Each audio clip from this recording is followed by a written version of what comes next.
I have my own autographed Nia Tapper Buffalo Wild Wings box. eBay.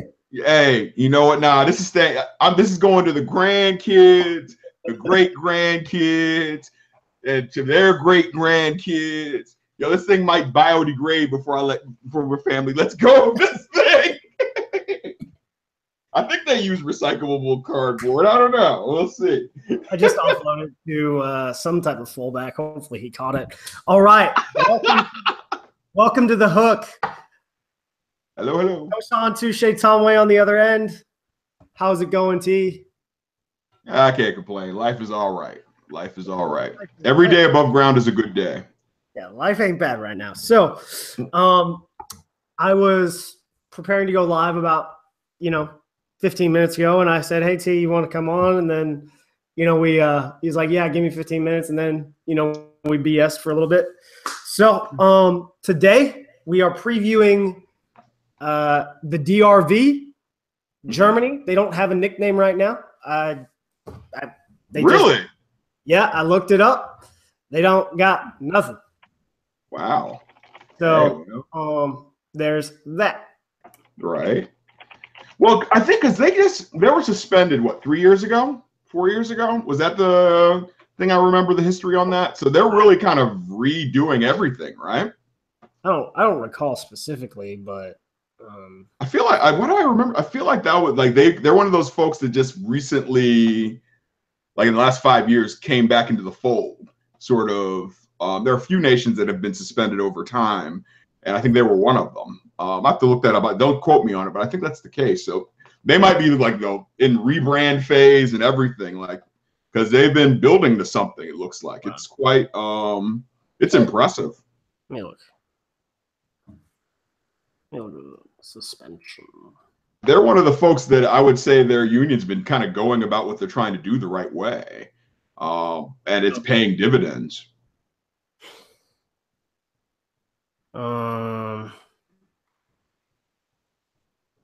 Look it up. No, I don't think so. No, maybe not. Nope. Armenia. So the last two unions to be suspended by Rugby Europe was France in 1930 something. Oh wow! And the most recent suspension is Armenia in just friggin' 3 years ago, 2014. So they have never, according to this, have never been suspended. So cool. Yeah, so that works. But the interesting thing about Germany, for all those that don't know, is their primary benefactor just bought Stade Francais. So, throwing a ton of money at centralizing and high performance and stuff like that. And there's probably going to be some Germans on Stade Francais. I would not be surprised. It's probably at the very least leveraging the Stade Francais Academy, which is probably the most valuable portion of that for Germany. Definitely. So without further ado, for the moment, we're going to give you your starters and backups for the USA Men's Eagles versus Germany. Germany has not released their roster, so I can't really tell you about them. But T and I did preview, and we did our film study, so we're going to talk about that too. Yep. All right. Loose head, Olive Khalifi. Hooker, Joe Tofate. Tight head, Dina Waldron. Number 4 lock, Greg Peterson. Number 5 lock, Nick Savetta. Number 6, and this one's a little bit interesting because he mostly played lock until going into the APC, is Ben Landry. Number 7, open side flanker, Tony Lamborn. And Andrew Duratalo. That's cool. I thought that was of the list. I thought this was the most positively interesting. In terms of from an attacking standpoint, this is something that we're going to have to be pretty good at, especially off of the back of the set piece. Let's continue. So, number 9, scrum half, Sean Davies. Number 10, fly half, AJ McGinty. Mm-hmm. Blindside wing, Ryan Matias. Inside center, Bryce Campbell. Ah, yes. Outside center, Marcel Brocky. So that's sort of a flip. Mm-hmm. Bryce has been playing a lot of 12. Marcel has split a lot of center and wing between the end of the Western Force. Rest in peace. Mm-hmm. And the NRC competition with the Perth Spirit. Captain, open side wing, Blaine Scully. Mm-hmm. Fullback, Mikey Teo. All right. And the backups, we've got Peter Malcolm. Mm-hmm. He'll be backing up Joe Tafate at hooker. Then we've got an interesting call up from Life West is Huluholo Mungaloa. Mm-hmm. Then number 18 is Paddy Ryan. Most recently, this is a little interesting. Most recently of now Austin Elite Rugby by way of Highfield RFC in Cork. So he moved back to Cork, and then they got him back over here. So he had a trial with Bath. I guess it didn't work out. Played last year with Newcastle.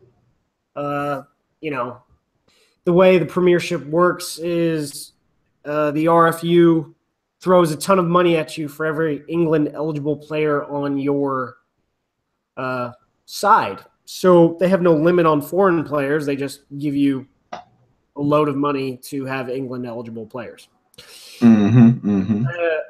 At number 19, who should be backing up Andrew Dudertalo, is Cam Dolan.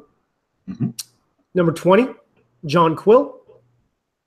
Just our 7 back up. So he's going to be Quill will be playing 6 or 7. Depends. Not sure. Quill and Lamborn usually play a lot together. So, Then 21, we got Nate Augsburger. 22, Will Meggie. And 23 is JP Eloff. The call-ups, because we had some injuries. Huluholo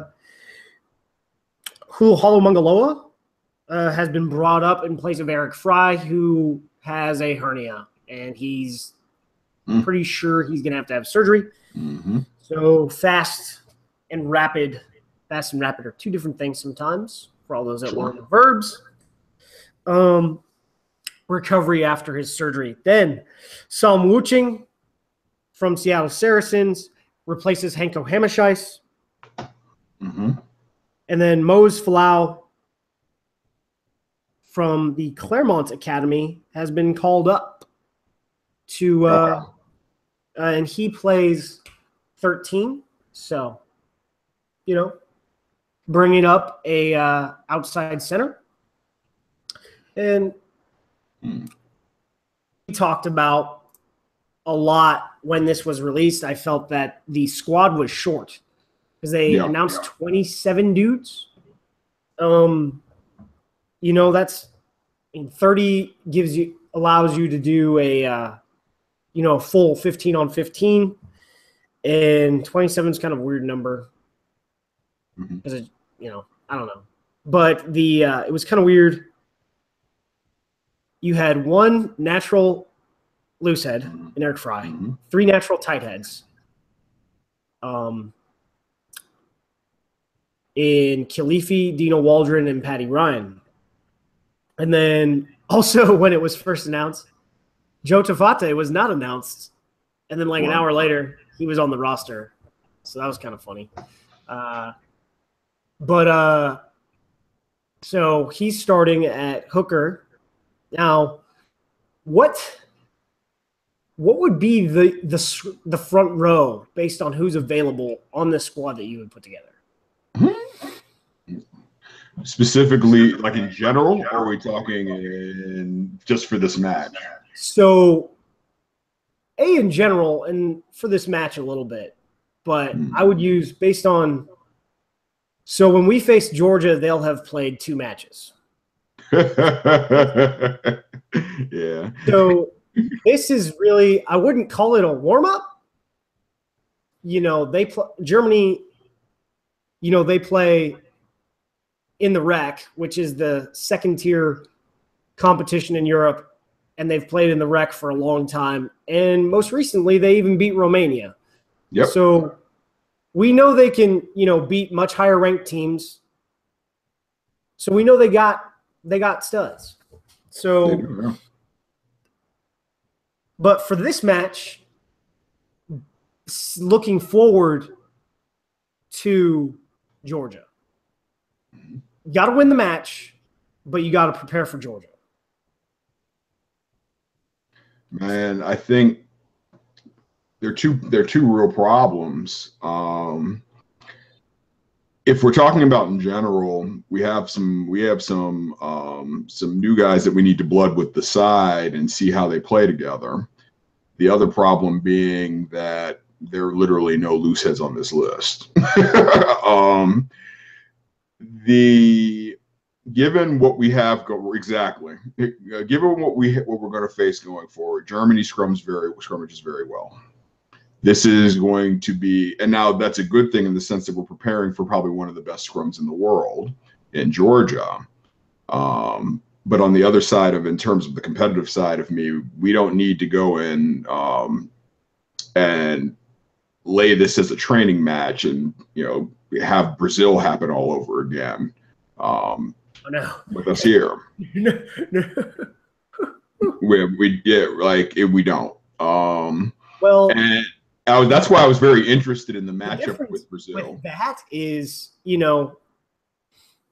Brazil, even though we played them, that shouldn't have been that close to begin with, and it shouldn't have been an upset, but it speaks to, where we were post World Cup, right? Mm-hmm.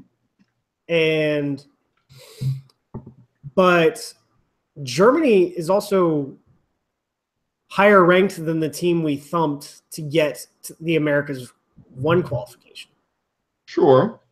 So what that says to me is, that was an underpowered Canada side though. Too. Oh, they're bad. All right, and I mean they haven't recovered. They've been reeling ever since. But what my point is like Germany's better, and they play often, and they assemble often. Yes. And one of the things we don't do is assemble like ever. Right. I mean, and not even just to say assemble, right? I mean, we do assemble somewhat, but there's no standardization. So what are the players anticipating in assembly, right? We should be setting our watch to assembly. We know it's coming. We're preparing. So people, their fitness and recovery and their builds are all taking that into account. So then you have people at proper fitness, peaking at the right times because they want to show the best they can do. Because this should ideally be auditions for some of these players for any time that you're visible in the professional space. So you want to be at your best at these times. But because we're kind of so erratic, everybody kind of fits in weird places. And what that means, it puts people at risk for injury. That puts people at risk of not playing and showing well. And I mean, that's a disaster for continuity, which is the number one thing that a front row type 5 and a front pack need. And that's why I look at the list and I'm like, I mean, all the power to them. I'm backing, I back the Eagles forever. That's always been me. And I just, I'm just sharing my concerns. Now we're not uninformed guys on this.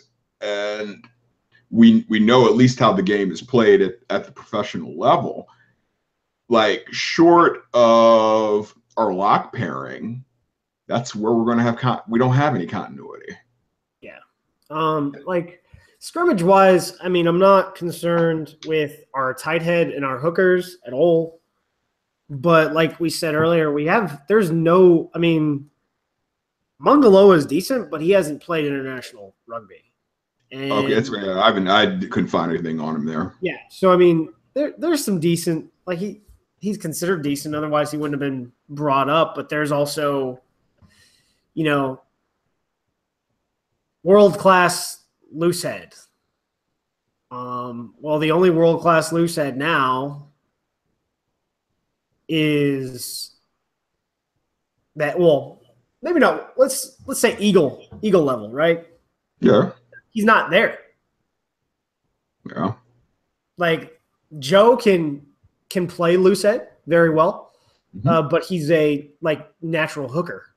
Joe, has played loosehead a lot over the last 2 years for Worcester, but his primary position, even with them, is hooker.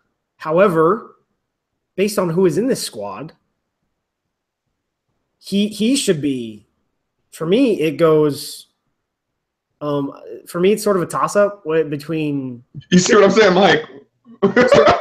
So there's no defined starter at tight end. Straight up. If you had a defined guys at loosehead and tight head, the defined starter at hooker is Joe.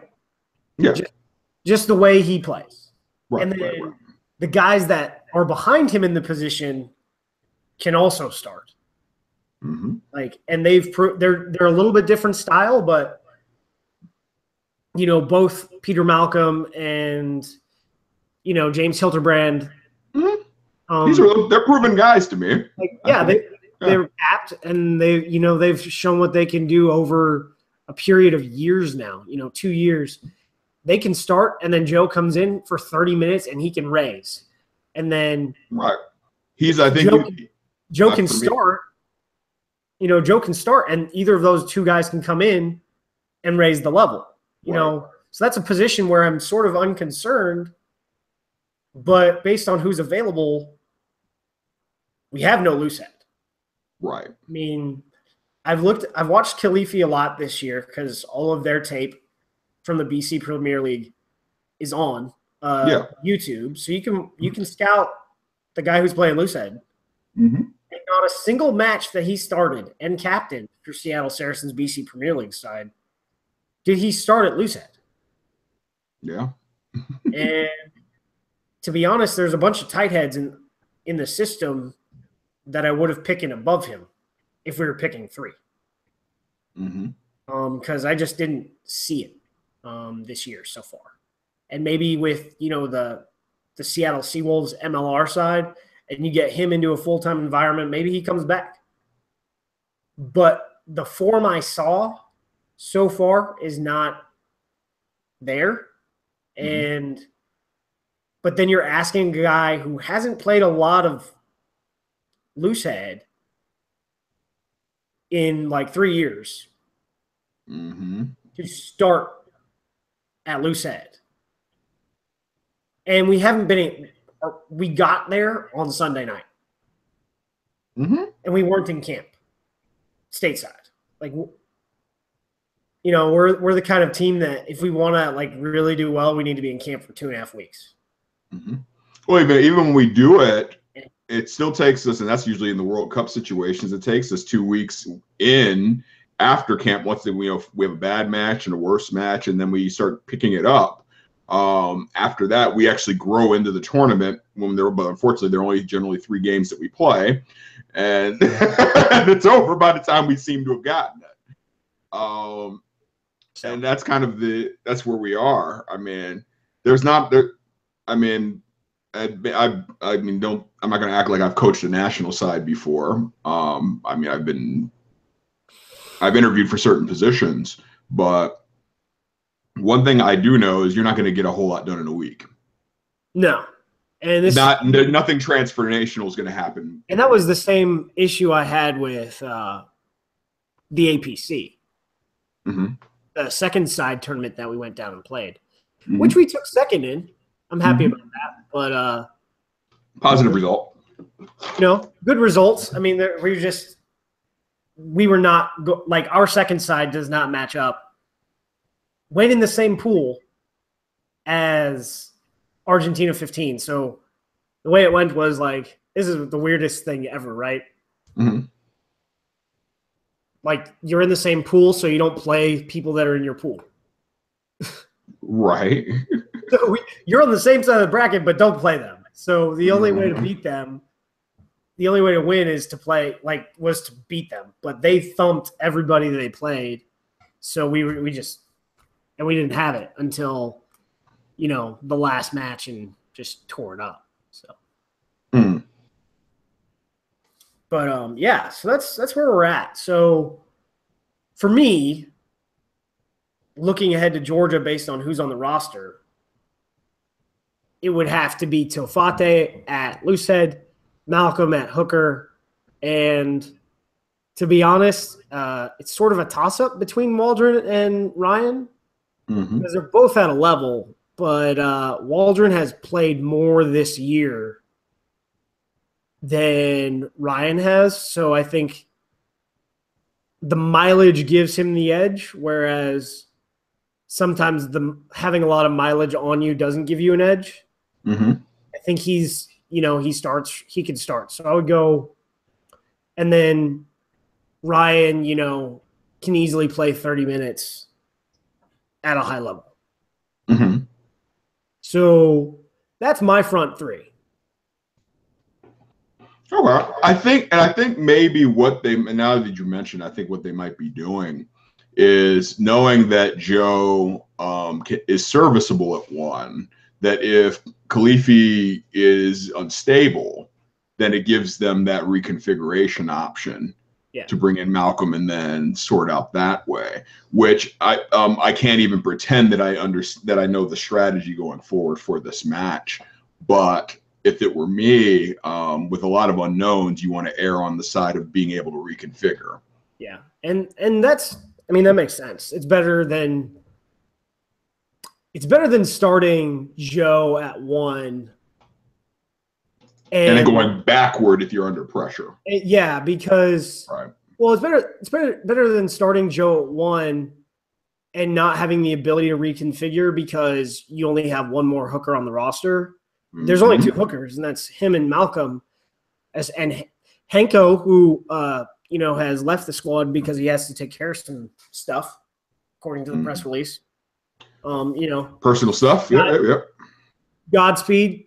Get your family stuff taken care of. See you. Yeah. See you in February. Yep.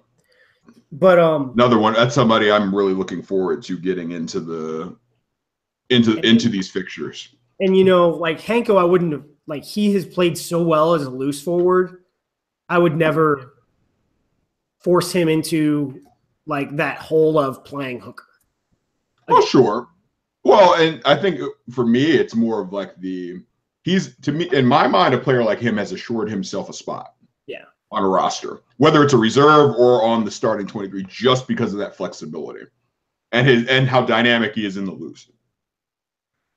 So I'm pretty comfortable with the locks. That's not really that's no problem. Landry's kind of interesting to me because I hadn't seen him play flanker ever. I know he's played flanker before, but he's just sort of different from how he plays as a lock. His form's a little bit different because I think he usually sees the ball a bit less. He scored as a lock before, but it gave you, I wouldn't say not an athletic flanker, but just this wrecking ball during the America's Pacific Challenge. He just wrecked anyone because he was just so much bigger and he was fast enough. He was a straight ahead runner, which is all you need with him. Because he's just so much bigger. Well, I think also it's the system, what his system demanded of him is probably a big deal there too. So if he's the ball carrier or the strike carrier for a side, right? Then if he is their go forward, he's their source of go forward. We're going to see that. Now, if we see him playing flank here, he may play that role. It's doubtful. He might move to the more I don't know if we're doing 1-3-3-1, but he may play in a different actual role in that spot there, especially if he ends up out wide, depending on how they configure it. I have questions. You see what I mean? Yeah, I have questions too, But like his ball carrying ability, when I think about it, I watched Glendale a lot this year. As a 4, he carried the ball a lot. Yeah, right. You know, So like I've coached sides. With me, I've never been the I don't know how other coaches tend to do it, but with me, I've never been married to the idea of a position always in a role. I always let the athlete determine that. So if my best go forward carriers are a 2 and a 7, that's who they're going to be. If it's a 3 and a 4, that's who they're going to be. That's how I kind of view it. And I think he is impactful in that. I'm not denying that one bit. I'm just kind of interested in the, you know, when you're at select side where you really get these guys that can technically do everything, how you determine what's the determining factor of who we're going to take on those roles. And it's a good question. I mean, Ben, he was banging it out in the APC. But then also we are now taking a different level of competition where are we going to compare him to, say, like Nick, who was playing with Newcastle, right? Like in evaluating their roles in those situations, what the defenses they were going against. You know what I mean? well, normally he plays the 4. So the difference is, are you going to put him up against Greg, who's finally back into form, who plays in the Pro 14 with Glasgow? So I think if Greg hasn't been available because he's just been banged up. Right. If Greg is available, of all the locks in our system, he's going in. Absolutely. No, absolutely. I mean, from the experience standpoint and the form standpoint. And Brakely plays a lot of 5. So Brakely also, when Savetta's on the field, he plays 4. Pretty much the 5 is Savetta's job. So Nick didn't play a lot with Newcastle this year, but they sent him on loan to Doncaster. And he has played significantly more with Doncaster. So, and I think that's something that is worth consideration. I mean, because that's how you can't get form without playing. You just can't.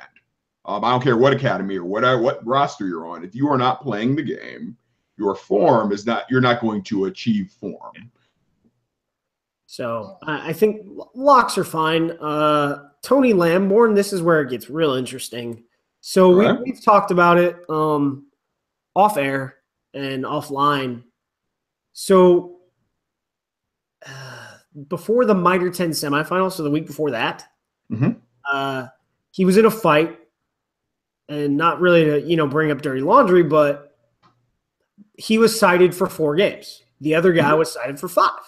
Right, yeah. So, red card, and went through, and guess what? Based on previous record and based on contrition, whatever their suspension would have been was reduced to what they got. But Tony in this, how he's available. I'm so confused. Well, yeah, I mean, there's no explanation about this other than, he plays in New Zealand, so anyone who gets suspended in New Zealand gets special treatment. What happens in New Zealand stays in. Whatever happens in New Zealand stays in New Zealand. Is that what we saying? That seems to be the case. Well, I mean, to include some All Blacks. Right. No, you're right. I mean, I laugh about it because this is something we've been talking about for years, right? The idea that we've had, over the years, we've had folks do some egregious things at club level or like even professional club level. And the joke is, they're just going to go play in D2 somewhere else because after they get their lifetime ban, no one cares. Nobody forget about it. Well, so last year, and maybe I think it was because Eddie doesn't like Chris Ashton, but last year, Chris Ashton was suspended. I don't like him either. He was suspended. So this is what I don't get, man. How does your club stand by you when you are suspended for 16 weeks? That's what I'm like. That's what I've been saying from the beginning. Like, and remember, this was years ago. Remember when Ashton pulled Tuilagi out of bounds by his hair? And Tuilagi's the one who got suspended. From that day, I hated Chris Ashton. These are like weird things that happened. So last year he was suspended for poking a dude's eye out and for biting a dude's ear. Dirty as fuck. Oh, I can say that. Sorry, my bad. Sorry, my fault. And I mean, I think when Eddie took over, he he's a coach and he likes certain players and even players. Hey, guess what? One of his favorite players who's always on Instagram. I love you, James. You my people. Ask, he's probably done with the roses. Like, so he's probably, and that's not, his form's a little off. I think he still has plenty of Aviva miles in him, and his work rate is just there. But the reality is last year he had a toe injury that set him back. And at the beginning of this year, he had a hand injury that set him back. He's had an elbow injury. Like, he is just like I say about myself, even though I'm not. Yeah, he's stitched together. He's like us with the Achilles issues and shit. He's getting old. So he's the kind of guy that, like, even dudes he likes, he puts them out to pasture. So yeah, but I can respect that. And because think about it, right? Rugby is actually kind of notorious for the opposite. That we're the Eagles. Yeah, especially notorious. Right, like we will back past form and commitment and loyalty in the weirdest ways I've ever seen from a performance standpoint. But even it permeates down to the club level too. I mean, locally, I've seen it. And it's a cultural. I mean, to be honest, like club level's like, guy's been with the club 10 years. He's like a guy that needs to go become a ref, right? Or his knowledge is there, so he could coach. So he should go get his coach cert and then coach you again, and even help you out at the top level. Because one of the things we don't have is technical coaching and people that want to become technical coaches. Yep. You have both you and I's goal, right? We've been talking about it. Like, the reason I actually started, I re-sipped and started playing again was just because of that. My club, the Potomac Exiles, have a lot of young guys. And we had guys doing double duty in the Division 1, and then I guess Division 2, Division 1. So I went specifically to make sure, I'm an extra body, but prioritizing the development of these younger players. I'm not there to, if I really worked that, I probably could start, but no, that's not the point. I'm 36 years old. I should be playing social rugby. These guys should be advancing their rugby. Like, you know what I mean? Yeah. So, we go into the 8-man. I mean, where's I like this pick. No, I like the pick. Pick's fine. I have no issues. Andrew just played 80 minutes for Worcester in a premiership match. Good to go. Yep.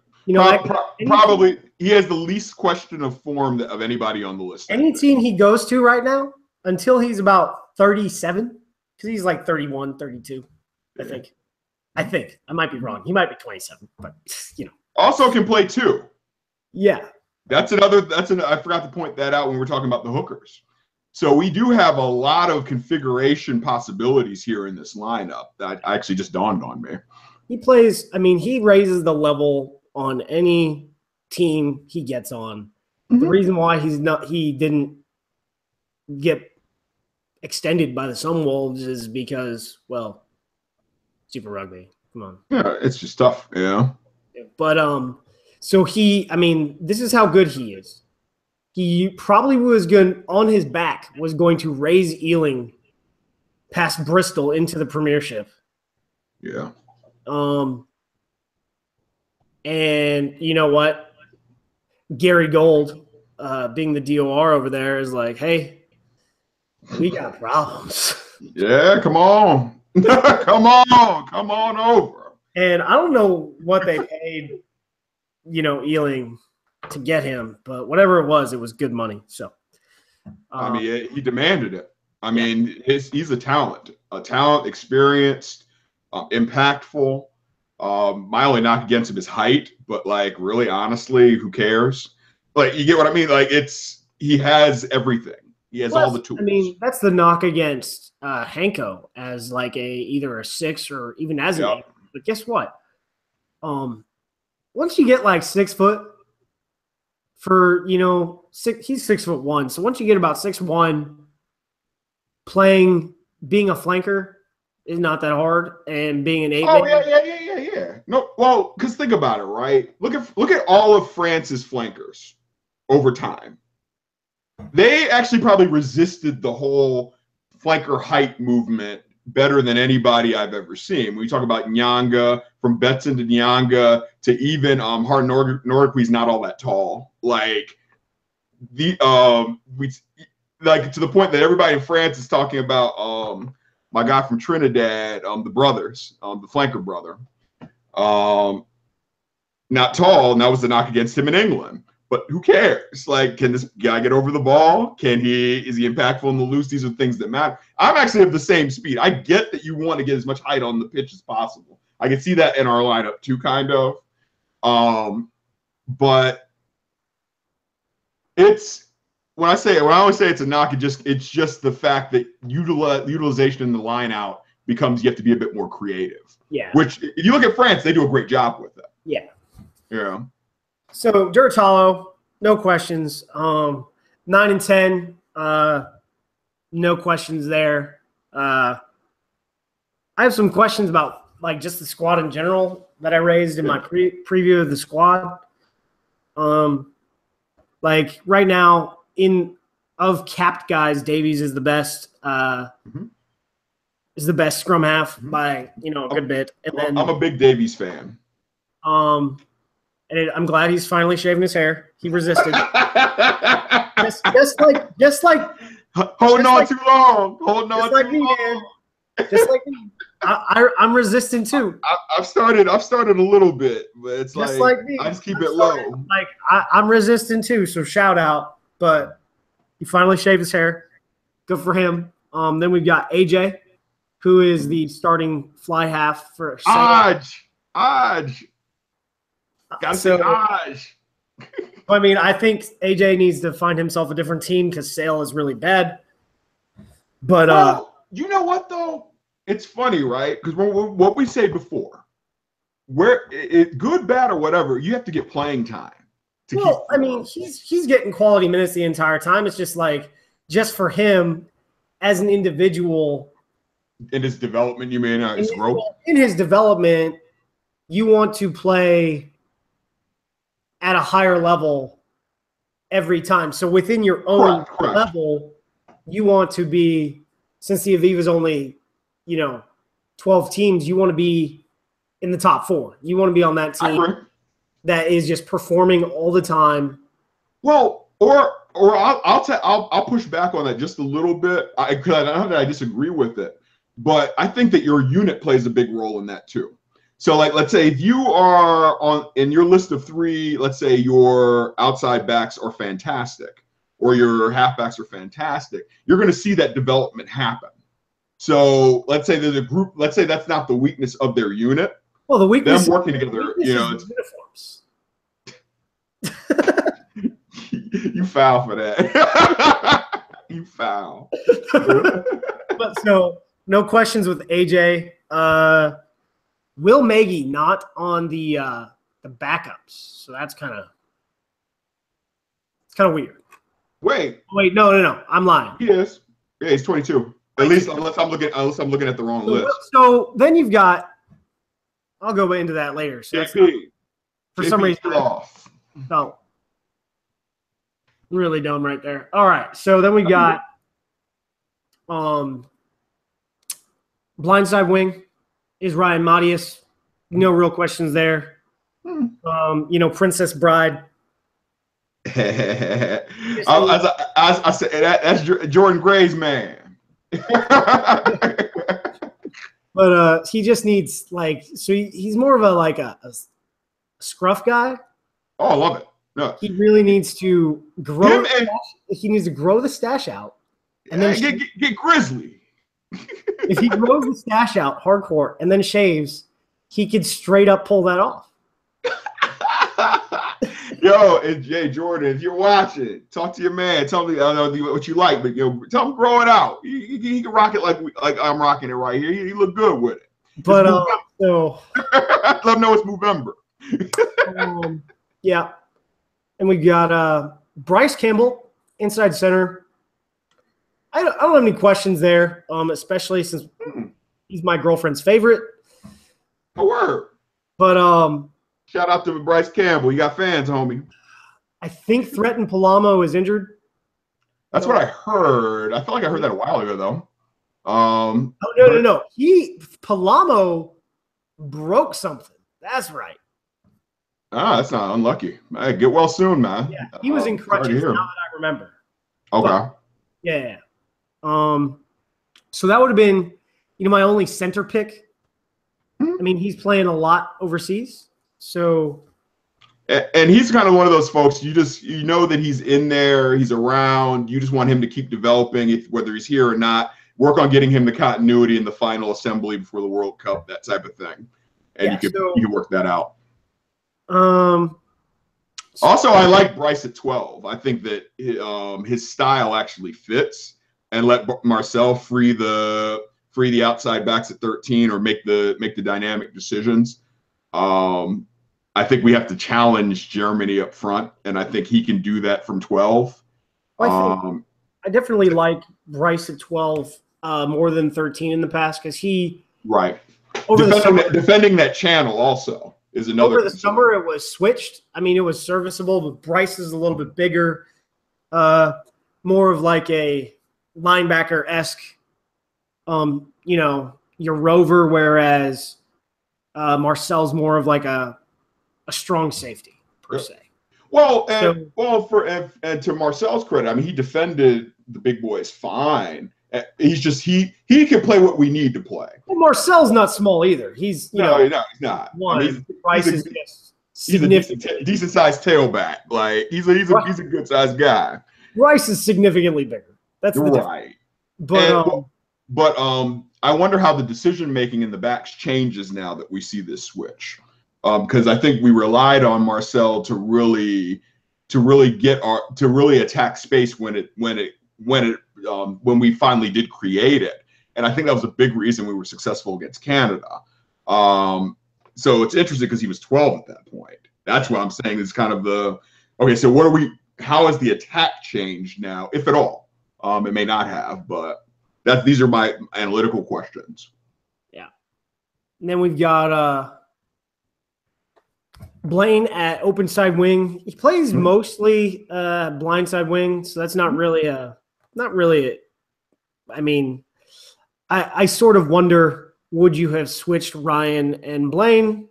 But that's fine. We're talking about.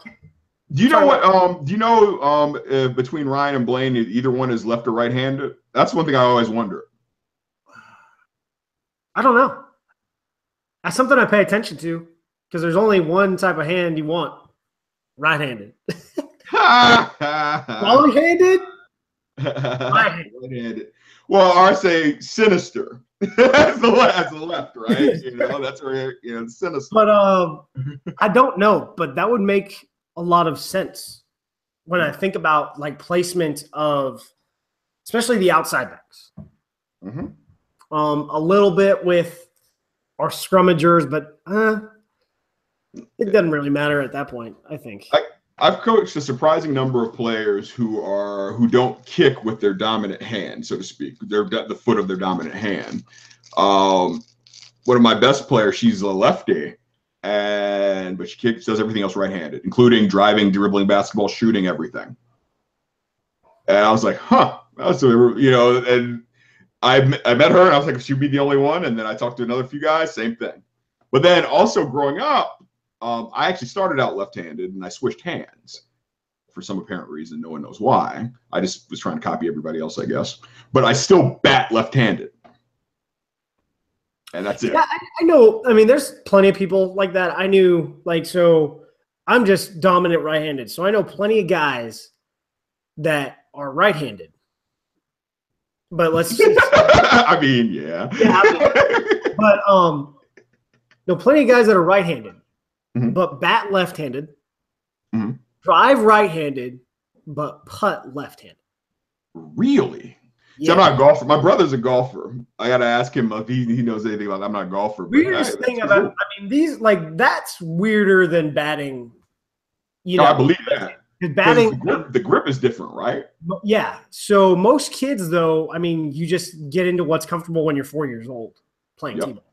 I mean, well, I'm watching my daughter now. Like, what is she? Because she'll be 2 in February. I'm watching how she pick what's the hand she uses to automatically reach for things and things like that.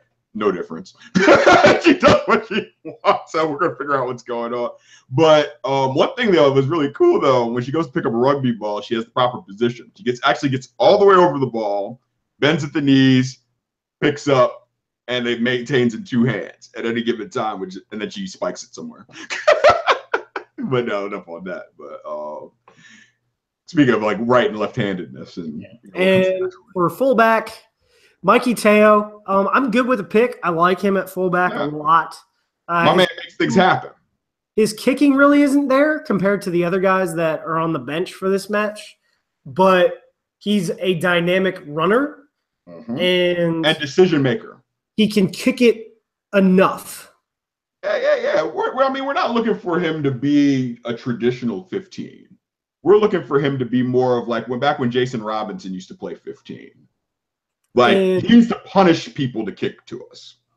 So he plays, I want to say, so the way he plays, other than like the Islander club skip step, which needs to stop, which I have been so critical of him with this.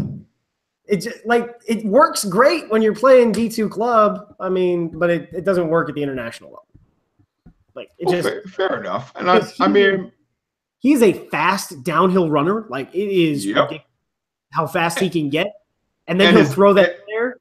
Yeah. And I'm like, he's got a nasty step too. You don't see enough of it because he's not that step that like it happens dead in front of the person. It's more of that swivel step that's early and you're already out of position. So it doesn't even seem like he's running that fast, but you can't get to him. Like, I would love to see him in the most professional outfit we can get him in to see how he does, because everybody loves the way he plays. So that's the next step for him, Interesting. Like, he's been in and out of the sevens program a lot. He played for the San Diego Breakers in the defunct Pro League. And that's how definitely like that got him back into the sevens program and got him back into form for the Eagles. It's like they keep forgetting he exists. Yeah. Really weird. And it's not because he's short, because there's plenty of other short people that call into camp for some reason. Right. But he has great hands. He's been one of my, like, I always say, like, Blaine Scully's one of my favorite players. He's also one of my favorite players over the past few years. I like, Blaine Scully because like Ryan Mattias, they kind of like you know what I mean? They've got some fire in them that, they're not traditional wings. These guys they'll scrap, Mikey, it's an eye test thing, and I don't use the eye test very often. When I see him, things happen. And that's something to be said for a player in rugby, because it's very hard to have that sort of sample size to say when you see somebody, something always happens. Well, I mean, that goes into, you go back to scouting. Some guys don't look good without pads on, when it comes to football. Correct. Like, they look like crap. Their combine numbers are crap. Yep. Plenty of linebackers like that. Plenty. Yeah. But then you can't bench 225 20 times, but they'll put you on your ass. Then you put them on the field and it doesn't matter. So exactly. We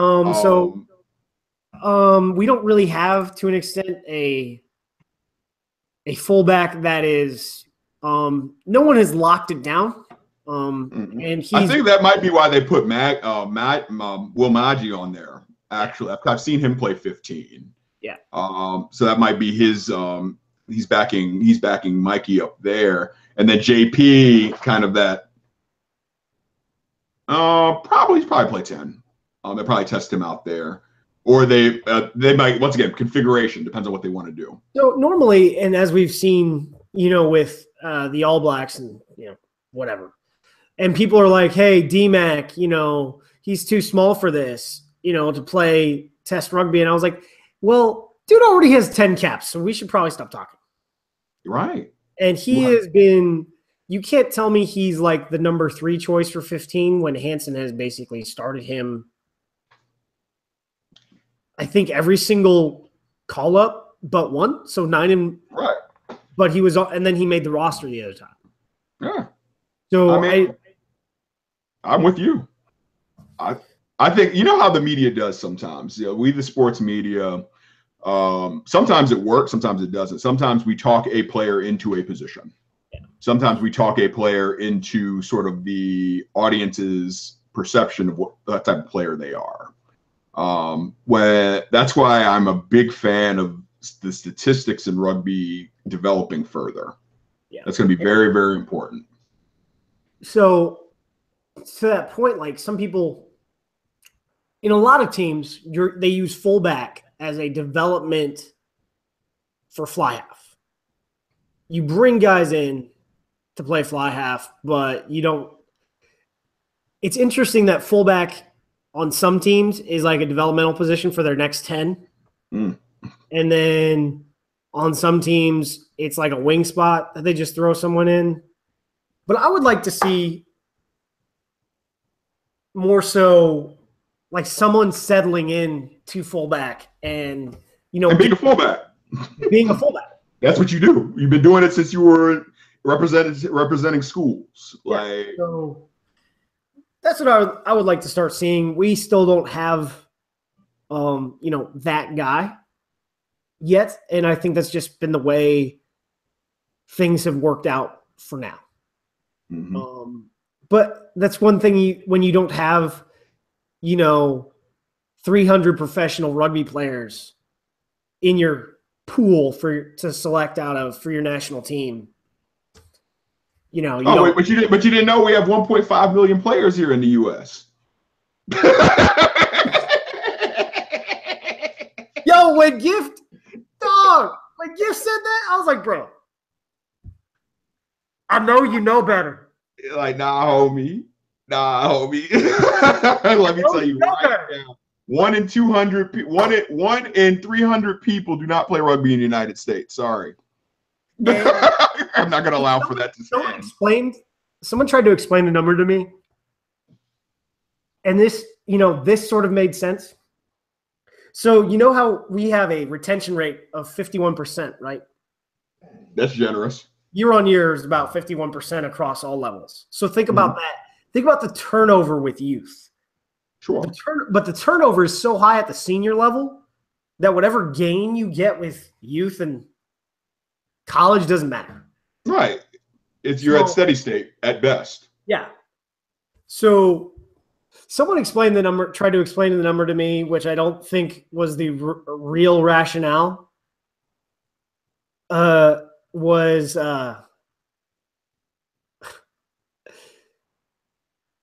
So we have that 49% retention rate. So that's everyone who's played rugby in like the last 15 years.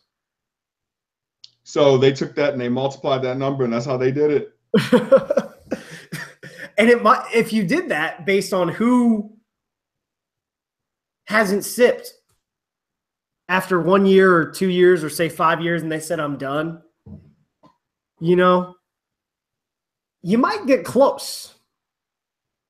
But okay, if you set it at 15 years, though, how much double counting happens in that calculation, though? Or triple or 15 counting.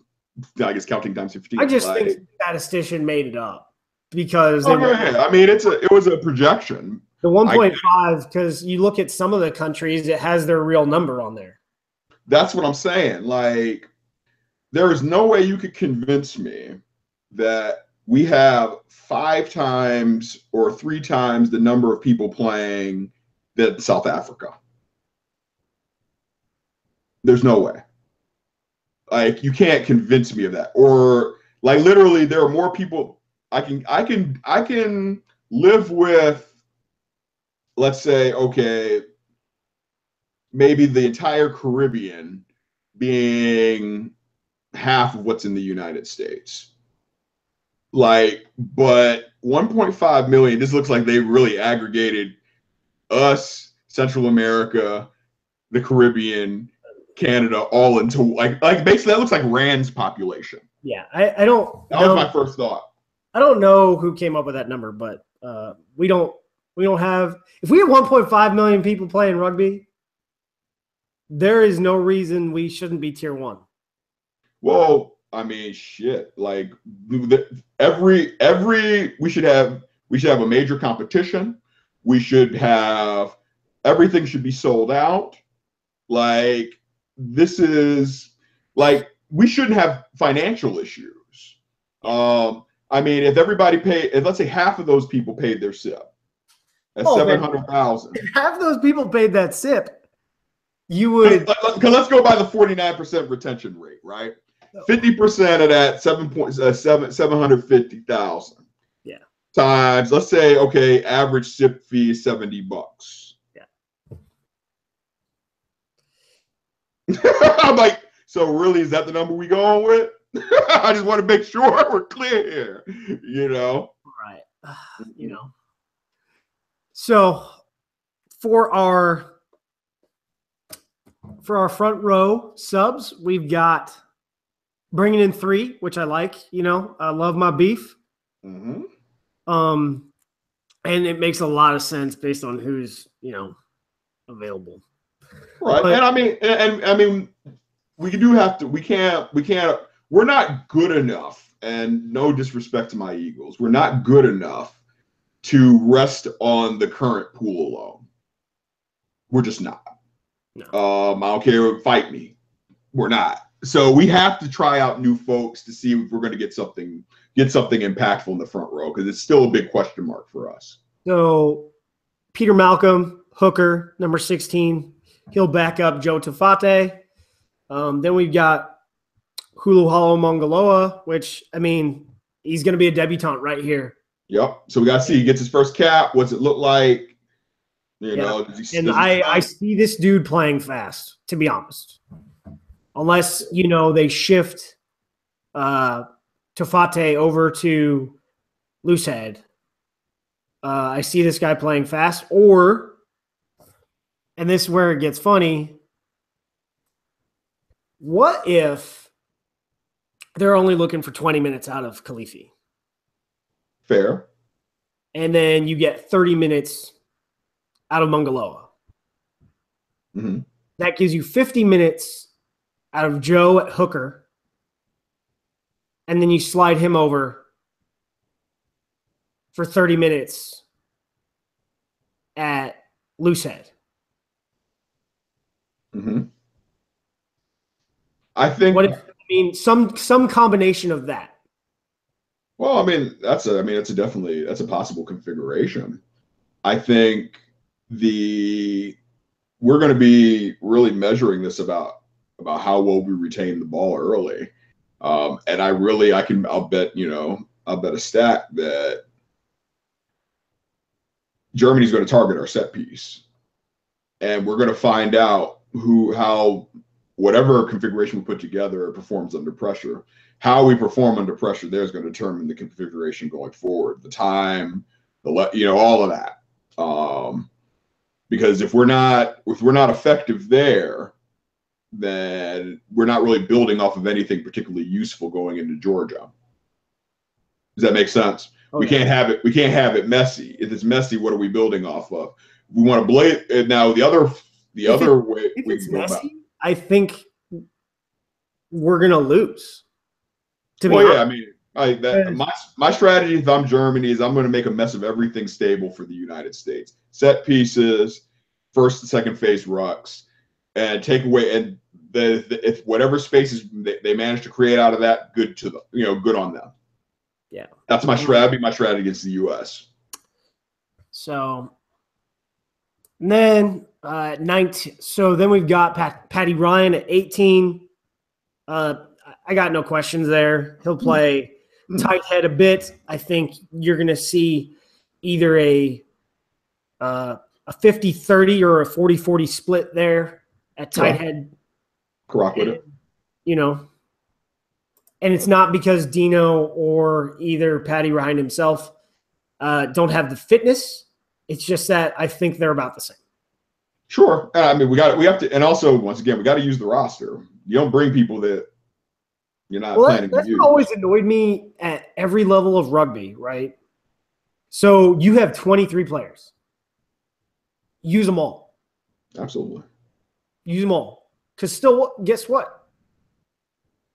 You still have 7 dudes that have to play 80-minute rugby. Mm-hmm. Yep. That's how we get form. That's how we get form. And specifically from a scrum standpoint, scrums need more and more and more international scrums. I mean, that's why, you know, we have plenty of high level 1s and 3s that are well into their 30s. Yeah. Because of how many scrums that they have under their belt. So 19, Cam Dolan. He was playing with Cardiff. You know, the Pro 14 being what it is, the Celtic unions have limits on international players. Mm-hmm. So he's playing with Old Blue. He's played a lot of lock. Yeah, I mean, he's 6'6". He's played a lot of lock. And he's a strong kid. So here's the reason behind that. I don't know. I forget who I'd need to look because I had the roster and it was sort of whack. Who was playing 8 for them against Glendale. Mm-hmm. But they have tons of dudes that play 8. So they had Cam Dolan, the guy who started at lock at 8. And then they also had Sebastian Kalm. Mm-hmm. That's like a bunch of first choice 8s. Right. And some straight G's. Yeah. that's quite a back row. I saw like Sebastian Kalm has declared for the US, but hasn't been picked. I think he's just barely eligible. Really? Yeah. So really, that's good news. He went back to Chile for something, and it was a short time after pro ended. Went back to Lindenwood, finished his degree, and then has been playing with Old Blue since. And now is obviously playing with Nola Gold when they start up in January for the MLR season. Mm-hmm. And so the second match, Old Blue Glendale, it was kind of First match, because Old Blue Glendale wasn't live the second when it was at Old Blue. So he only played for like the last 15 minutes. Okay. First touch. First touch. Try time. Like, put the ball in his hands. They'll take 3 dudes down and probably score. Mm-hmm. Mm-hmm. So Sebastian Kalm is declared for the U.S., so hopefully they pick him in the ARC squad because, to be honest, it would be stupid to lose that talent to Chile. Yeah, seriously, for both his sake and, you know, because the reality is if we don't cap him, he's still eligible for Chile. Correct. So he's good enough. I did not know that he declared. That's actually news, Oh yeah. So he's eligible now. Mm-hmm. Like right now. That's probably why he wasn't selected for the APC. Mm-hmm. But so hopefully we see him in February, at least for one of those matches. Flanker, John Quill, seen a lot of him with Glendale this year. He was playing a bit in Ireland most recently before then. You know, no questions there. Nate Augsburger. Nasty Nate. Nate's a real dynamic person as a wing. Mm-hmm. And for me, I don't like him at scrum half. That's just my opinion. If you start him at wing, you put him at 11. Like he can. There's just something different. Like he is I feel that he's two different players. That's what I mean. To be honest, like he is extremely dynamic as a wing player. At 9, I just feel that he just doesn't get the ball out fast enough. Right. I think that's and slow service is not something that a pack that's struggling with continuity will be helped by. Yeah. Then at 22 is Will Meggie. He can play fullback, or he's currently Glendale's fly half. He's very good. You know, Eagle. He's here. And then I think, not sure. This isn't JP Elof's debut. He's been in the system forever. Yeah, he got hurt before. I mean, he's still young too. He was in, then he got hurt, and now he's back in. He's worked his way back to fitness. 24. Oh, yeah, he's very young. I think. Does he play for Davenport? Oh yeah, that's Phil, Uncle. Yeah. So Jean Pierre. Yeah. So JP been a little bit. He's back. Good. You know, overall, I like our back line. I'm concerned up front. Loose forwards, good to go. No real questions there. But let's get into Germany. They haven't published their roster because I just checked again. So see what it'd be. I sent you over some stats. Let me read those out. All righty. I only watched the first half because it was ugly. So Germany ends up going up 26-0 at halftime. I did scrum and line out tracking because I really don't care about backs, but it really got boring after a while. Yeah, it was. So they didn't really use their backs a lot, to be honest. There was like one where they got it. There was like one drive where it was champagne rugby and, offload, try wide. So, and that was from Marcel Kotze. That was pretty early. But so scouting Germany, first half, 26-0. You had 7 total scrums. You had 4 scrums with a Germany put in. Germany, I say 1. That's how I call these because you can definitely lose a scrum. So Germany won 3 of them, got the ball out. On their last scrum, they earned a penalty. And so restart from there. 3 scrums to Brazil. They won 1, lost 1, and then Germany earned a penalty.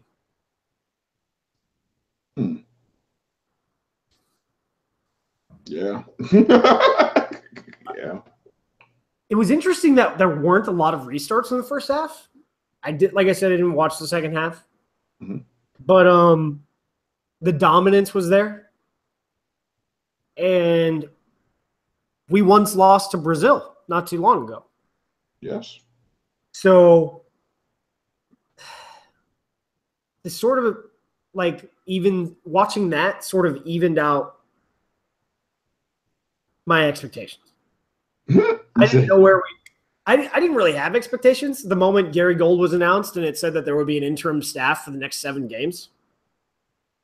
And then we had no clue who the interim staff would be.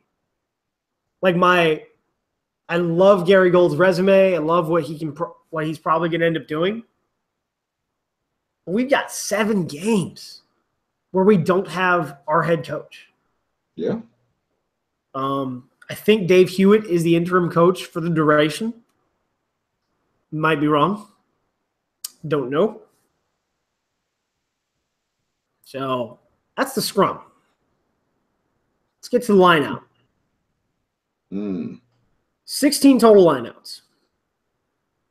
6 to Germany. Germany won all 6. 10 to Brazil.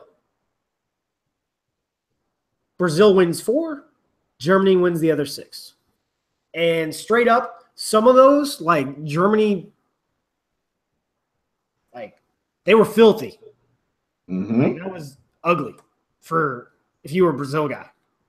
Yeah. So yeah. Mm-hmm. Mm-hmm. I mean, this is a very well drilled Germany side, and they're not a fly by night put together team that never assembles. So they're going to be effective in the areas that teams that build continuity through assembly are going to be effective. Now, if they don't match up talent wise in situations, that's where they'll suffer. But in terms of where all things being equal in terms of talent, I think they're going to have the edge in terms of continuity and form. That's the way I see it. We may win this game in spite of that, but we have to realize that if we win, we did win in spite of that. Yeah.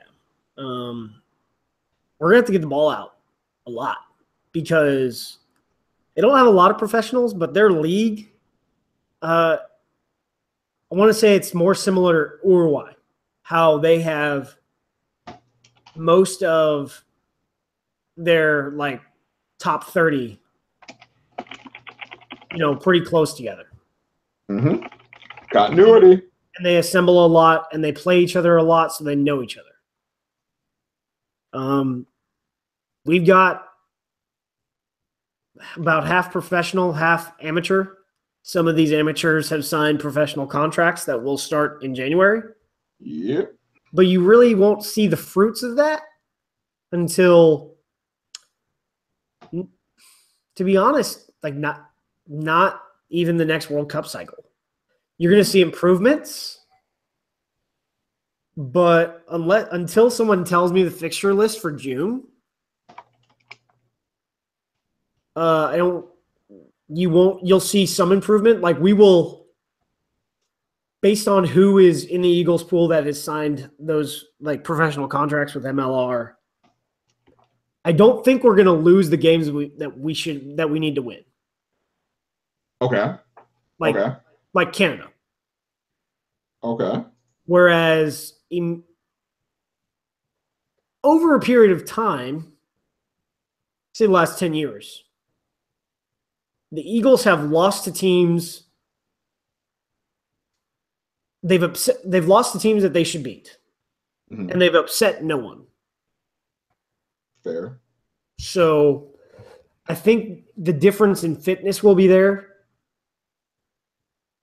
by June, but we won't beat the people we're supposed to lose to.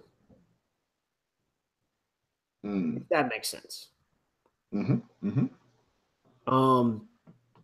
I think we'll be back on track with the ability to play Georgia and Romania.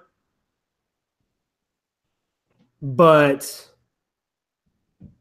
like those will be like, even though we're playing Georgia, right now, that side looks intimidating. Yeah. Our last outing against them, which was with a different squad, different coach. Yeah. I thought we were going to get run over, and then it ended up being pretty close. Right. We had, different front line. We're missing some veteran leadership that retired.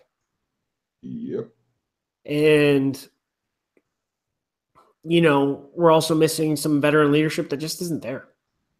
Well, yeah, I mean, to add to the physical presence, right? Like, I mean, the people that retired were the people that were going to thump some people. Yeah. And I'm looking for who are our new thumpers. You need that against the Georgia. Yeah. Otherwise, hey, it can get out of hand very quickly, as Canada just saw as they hung 50 on them. And Canada is not a traditionally non-physical side.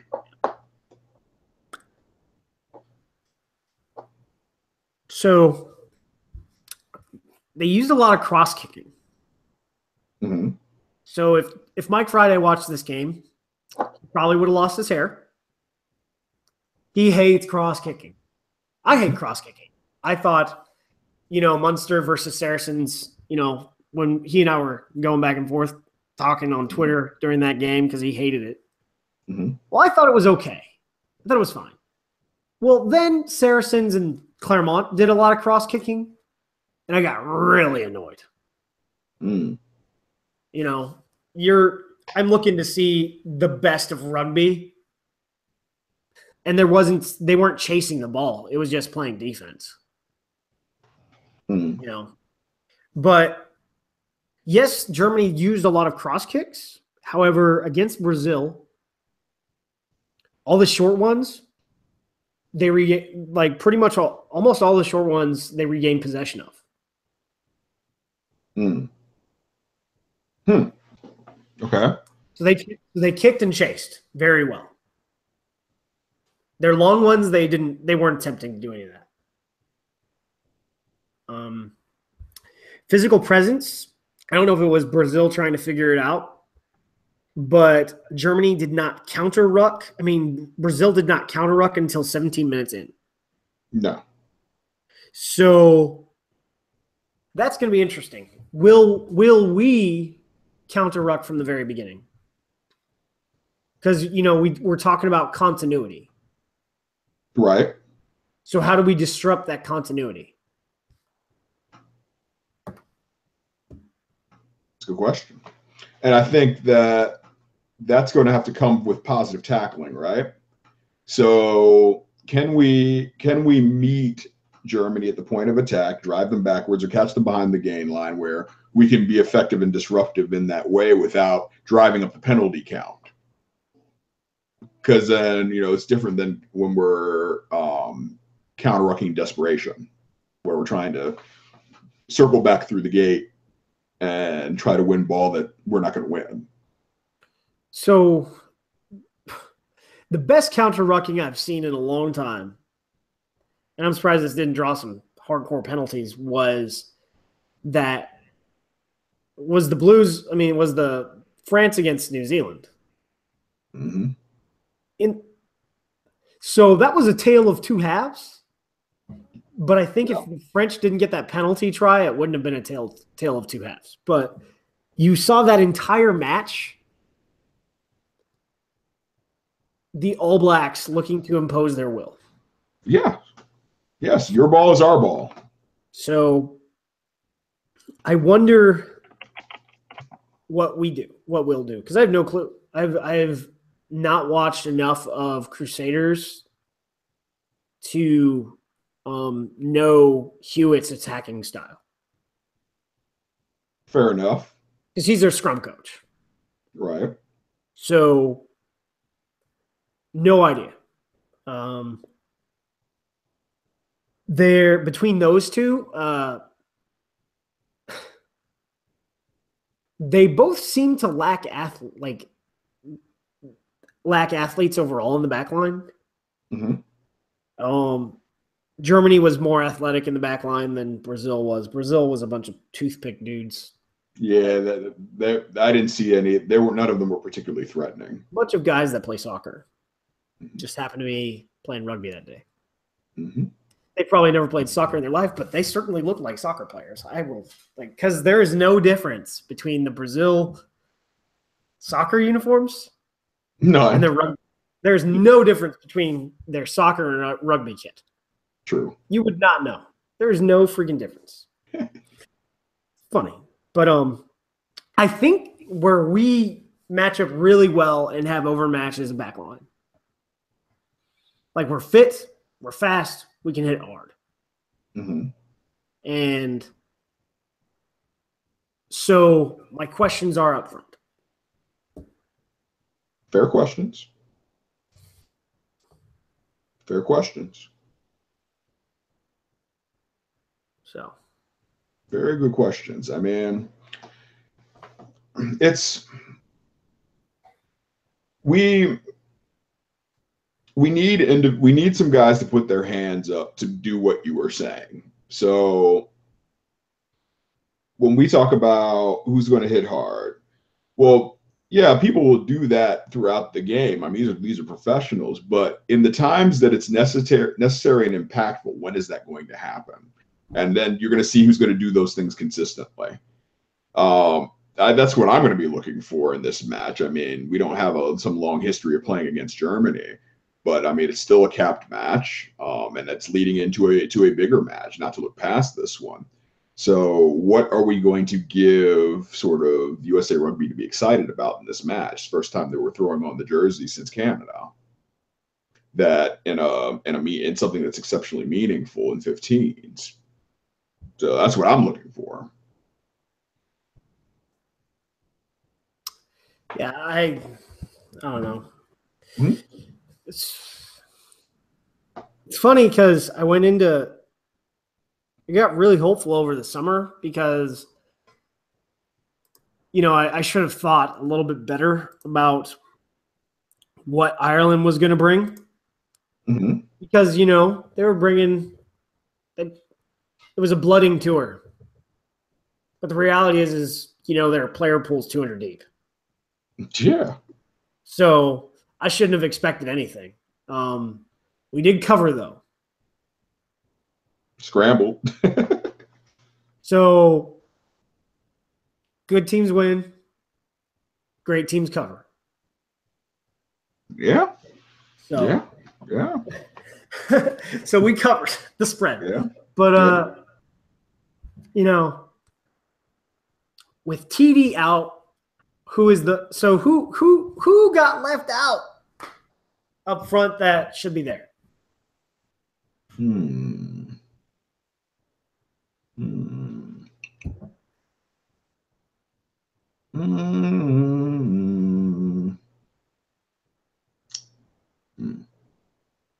thinking. The person I'm thinking of, he's healthy.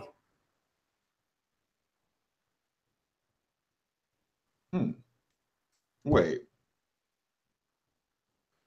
who are you thinking about? I mean, he was just in the squad over the summer, so played a lot. Oh, why am I blanking on this man's name? Not Bauman. Used to coach Harvard women. Right. I can see his face and everything at the moment. He still coaches them, actually, right? No, he plays for Old Blue now. So. Oh, he's playing for Old Blue. Hold on. Before I mess up this man's name for no reason.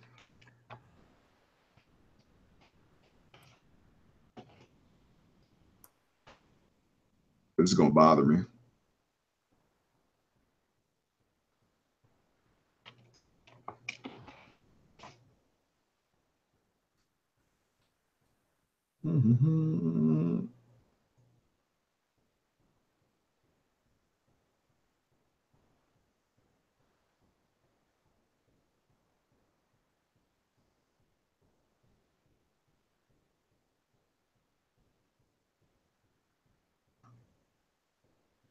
Hold on, my computer being slow, or my browser being slow.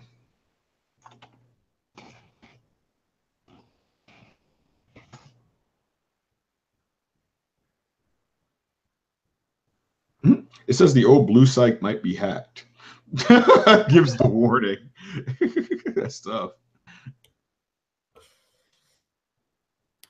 Do I need to give you his Eagle number? Nah, you ain't gotta do that. No, that's kind of funny. First, I'll make sure he's on this list.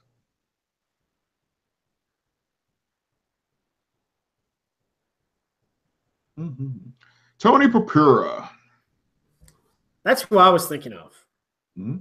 Who were you thinking of? Let's see. Honestly, and this is just me being completely honest, outside of him, and I'm not completely in the loop in terms of who's healthy versus their availability. I mean, honestly, I don't see much else. Possibly Bauman, Bowman's but a tight head. right. But I'm saying just who would have been included. I'm not even saying like, Oh, 1 yeah. or 3. It's because it just seems like we happily play with who plays 1 or 3 no matter what. We just put them wherever we want to put them, I guess. Yeah, that's what I've got. I mean, he's the only one I could actually put a name on that would actually who actually plays 1. Yeah. So in the summer we had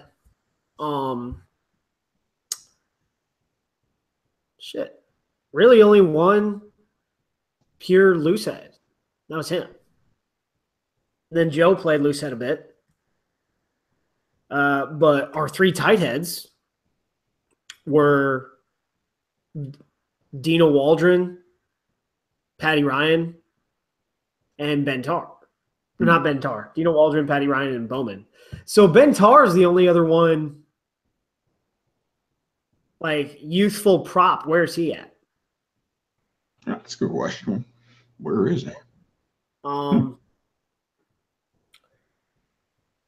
Like, I forget who started at loosehead for the selects, but he wasn't on that side. And if I was going to bring a prop in from the selects, it was Angus, and he's a tight head. So I'm like, all these other tight heads could have replaced, the man I already named. Like, we have tons of young tight heads. We need like 3 dudes to settle it. Yep. I mean that's literally it. And then loosehead. Well, Fry's out now. We thought TD was probably going to be ready by now, but neck injuries are neck injuries, man.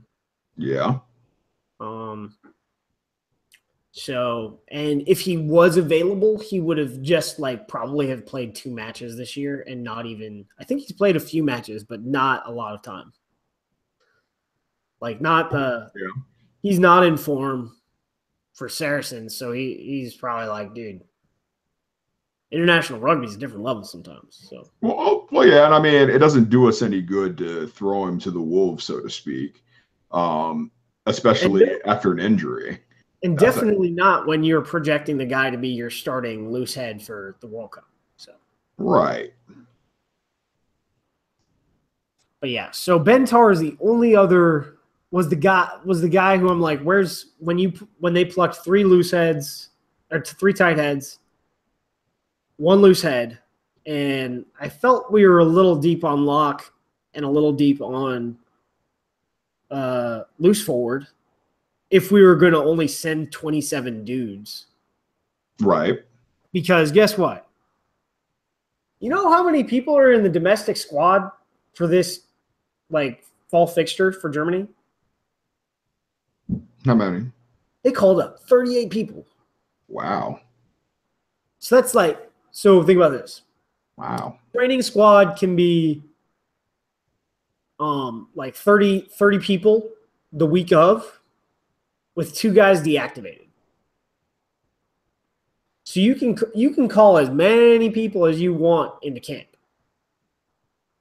And then they can fight.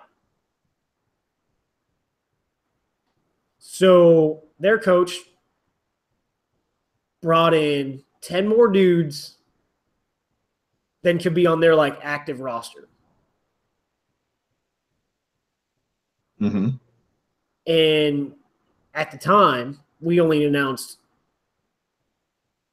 it was 25. It was weird.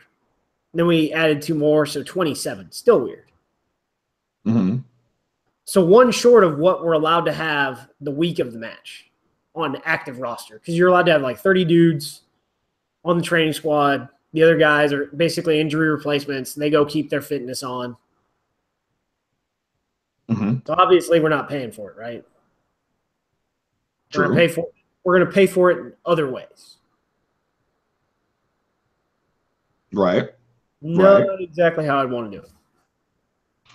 I'm with that.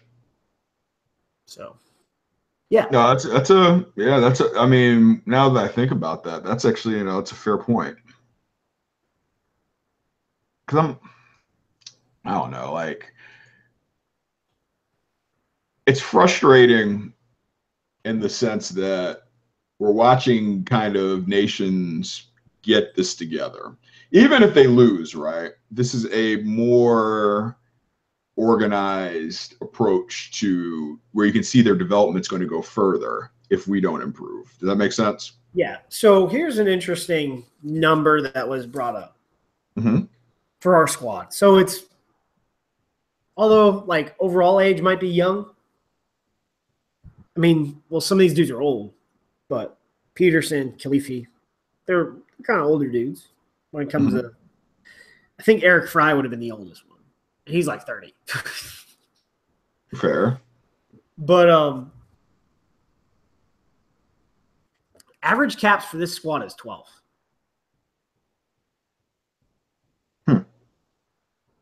And think about that. So this will be Wu Ching's debut this tour. Blue Hollow Mongoloas will earn his first cap, probably. In all probability. In all probability, he'll earn his first cap on Saturday. And this kid, Mose Falau from the Claremont Academy, has a shot. He's probably the only dude that may not cap because he's like 19, 20. But he was called up for a reason. So, if you're calling up someone into the training squad, I think you're going to use him. Maybe not, but doesn't mean. So Mose Falau is the 28th person. Mm-hmm. But like there was no continuity with the coaching staff gone. I mean, Greg McWilliams has been on Mitchell's staffs before, but he wasn't a continuous fixture on the staff. Mm-hmm. And then the only other guy is Phil Greening, who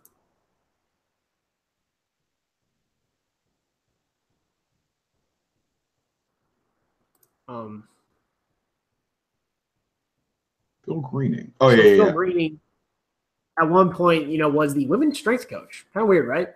Mm-hmm. Just a wee bit. But this is where it got weird, right? Last year, he was the women's strength coach, but also a men's assistant. So when he didn't lose a job, but he lost a job when they cut the strength coach because they didn't have money for the women's program. Right. But because he was also a 15s assistant, he still got his bread. Right. Like Phil, good guy. But it's just kind of weird, He's a women's strength coach. They cut him. There's a lot of hullabaloo about it. Well, we still got a little bit of money to pay him, so he now has to slide over to men's high performance full time. I'll tell you, that's the thing about like when your house isn't in order financially, it's a mess. Like, once again, we want continuity, but we're not going to invest what it takes to get it. So, like good staff, Dave Hewett, Greg McWilliams, David Williams, Eagle, Sean Pittman, Eagle, but hasn't coached men. Right. And, I often say that coaching men and women are different. Is And it? sometimes I think coaching women is harder because they demand different things. I think it takes a higher IQ coach to coach women because they want to absorb all of the knowledge. Mm-hmm. This is something like when I talked to Nate Osborne, because he coached both men and women when he was at Metropolis. Mm-hmm. And he's like, there's a difference because some dudes, they just want to run through things. Right. Whereas almost all the women he coached wanted his next level stuff. They wanted all of it. You know, all the X's and O's. They wanted to know why. Right. So, but there is a difference. Like, if you've only coached women all the time, like people assume that because you've coached men, you can coach women. You have to earn the respect of both, because if you've coached men your entire career and then you get hired to all of a sudden coach women, mm-hmm. And you're going to a high level organization, Mm-hmm. it's going to be tough for you because you have to earn their respect. Correct. And then it's vice versa the same. You know, Definitely. There are hurdles. I mean, Sean Pittman's an Eagle, so played professionally for London Welsh. But he hasn't been around the Eagles since as a coach, since he retired from professional play. He's been a women's coach with Adibus in Seattle. Mm-hmm. And he's coached a lot of women with the Seattle Saracens. Okay. So that was a criticism. I mean, he was out so early from the Eagle system because he got injured pretty hardcore. Yeah. That I'd have to go find film because I don't know any other than that. I don't know anything about it. David Williams, he's the Glendale Raptors coach. Eagle was a Sevens Eagle, and weirdly earned the Eagles, applied for and earned the Eagles strength and conditioning spot while still playing sevens. Wow. And then held that position under 4 coaches until Mitchell. Wow. That's a tenure. Yeah. So pretty effective. But it's sort of like, but then, I wondered, how does a strength coach transition into coaching the X's and O's? And I didn't understand how that worked that well at all when it came to rugby until,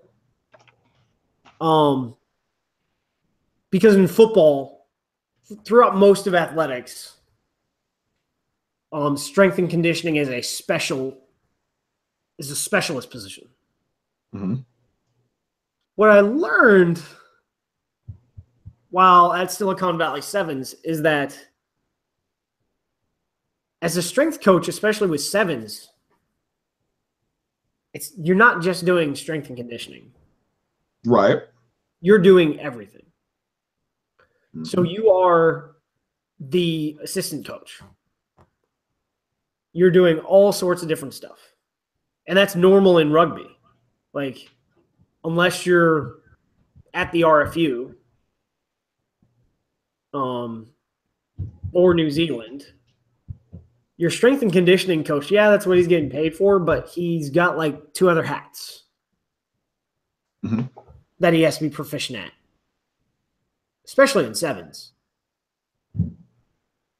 So now I see, that's how I saw. I was because I didn't know at the time. I was wow, their director of rugby took a big chance to just pull a strength and conditioning guy and make him head coach. Well, I think it's interesting just because of how the approaches to strength and conditioning have evolved over time. So I can kind of see understanding how you have all these parts you're trying to put together. So you're developing the athletes to fill those roles. So I could see, like, usually strength and conditioning coaches work together with head coaches based on philosophy. What do we want to do, right? And this is any sport, not just rugby. So what do we have to, what traits do our players have to have and develop to be able to execute this plan? That's why I kind of see it. I can dig it. Yeah. I mean, well, based on what Glendale has done since he has taken over, I mean, he's a good coach. Mm-hmm. Like no issues there. Greg McWilliams, he's, I mean, director of rugby at Yale. He was brought over by Yale from Ireland several years ago now. Although he's working, with backs and the attack, the Irish women loved him as a scrum coach. He's a very effective coach in general. Like, so I'm surprised well, the fact that the Ireland job was listed as part-time, and I'm sure Yale's paying him good money, and I know he also works with Atavis. That if the Ireland position for women was full-time, like based on everything you read about his time as a women's assistant, this would be your number one pick, right? I mean, for me, yeah. So, I mean, they picked a good guy, but it's a part-time position as of right now. So that guy has to do something else to put food on the table. Isn't that something? And they play enough games that you need a full-time guy. That was my whole thing with it. I was like, after, like, you had your showpiece event, right? And granted, underperformed in that showpiece event, but of no real fault of, the people that were playing. At what point, this was the jump off point to invest further, deeper, harder, and more upfront. And it just seems like they're kind of kicking the can down the road, which is shocking to me. Yeah, so I don't understand what they're doing. I also didn't understand, I mean, not to really keep going down the women's rugby rabbit hole. We love going down that rabbit hole because we love our ladies. We love our women. Mm-hmm. They're all good people. Some like to be referred to as women. Some like to be referred to as ladies. So fair enough. So England cut those contracts, right? We did a talk on that a bit, but you've seen like a circle coming back because the RFU got beat up. So now you've got this professional league that's going on, right? So there's going to be a squad, let's say English performance squad, I guess. So the training squad you get a fee for. So every time there's a camp, you're contracted, you get a fee. And then you get a match fee when you're selected. So it's similar to the men's setup. Okay. Although it's not the same monetarily. They have a professional league where women are being paid to play professional rugby full time. Granted, it's not the same as the men. I got it, but it's enough. Well, it moves their rugby forward. Yeah, I think that's the the women that will be selected, the women that play, like the Watermans of the world, right? Mm-hmm. Sarah Hunter, the women that will play, full time for their club professionally, and then full time for England. So they'll play their 10 games, right? They're gonna make double what those the full time contracts were last year. Right. Right. That's what I was saying. It moves the needle forward. That's nothing to sneeze at. And I mean, it will launch them ahead of really what anybody's doing currently, except maybe France. Yeah. So there's that. But yeah, so Irish woman loved when he was an assistant. He has coached the men's Eagles before, has coached. He's been part of the All-American staff for a few different assemblies. So the men's high performance section is very well versed with him. Dave Hewett's where it gets interesting. Mm-hmm. Played with Haji in England. Mm-hmm. So that's where that relationship comes in. And I think they wanted to keep, that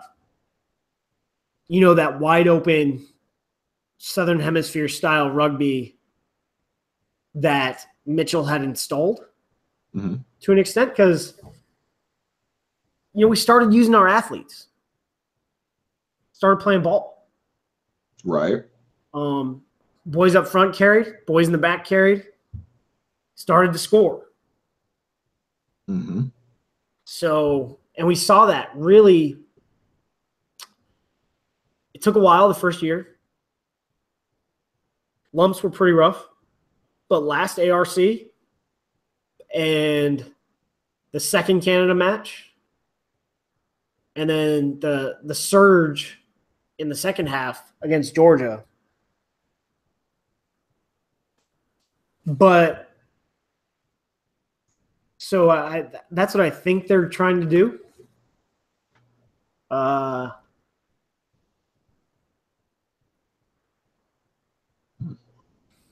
But he only gets them for 5 days. Yeah. You have to install whatever playbook you're using, right? So whatever offensive style system, whatever verbiage you want to use,